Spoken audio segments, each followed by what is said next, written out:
Buckeyes by, I think, multiple possessions there in Columbus against Tennessee. As the next game we're going to talk about is one in Austin between Clemson and Texas. The Tigers barely getting into the college football playoff by winning in overtime against Southern Methodist in the Atlantic Coast Conference Championship game. They were the one looking out, basically having to win their way in. It's not been the best of times there in South Carolina for Clemson. Um, they've already met an SEC school earlier this season, not just South Carolina, who they lost to, actually the week before that championship game. But they also lost to Georgia in the Chick-fil-A Bowl that we remember doing that watch along for. And I don't want to say we were completely disappointed in Clemson's effort. We just kind of knew that they were going to be struggling on offense.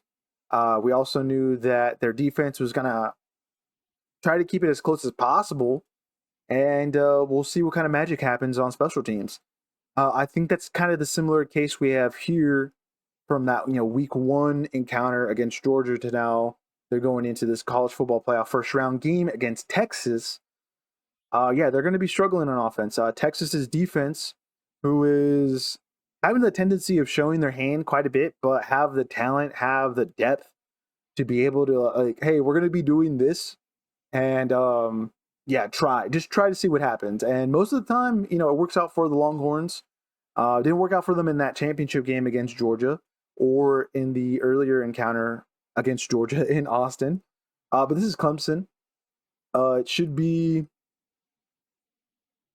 probably the game that Clemson had against Louisville, where it definitely looked like an uglier score at the end of it versus like what was actually going on. So yeah, probably Texas by not just multiple possessions. I think it's going to be quite a bit. I don't think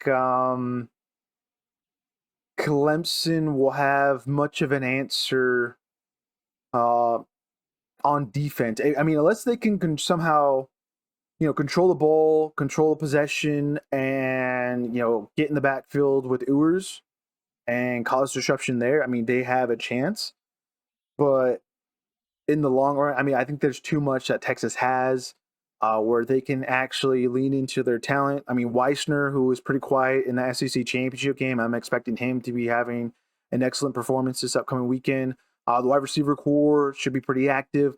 Wingo, the true freshman, has been seen as more of an element later on in the season. Sarkisian was actually kind of hinting to that in the early weeks when 2024 kind of began. Is like this kid's gonna be more of a go-to, more of a household name by the end of the season. And I think maybe this is kind of that game where we see elements of the Texas offense that we really haven't seen throughout the season kind of open up a little bit more.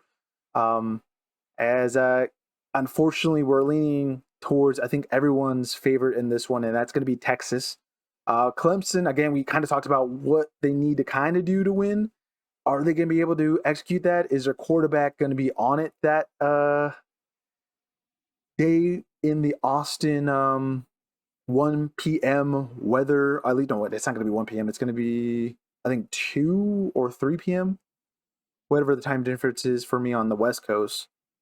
So it's going to be interesting for sure. But we're thinking more than two possessions for a Texas victory against this ACC school.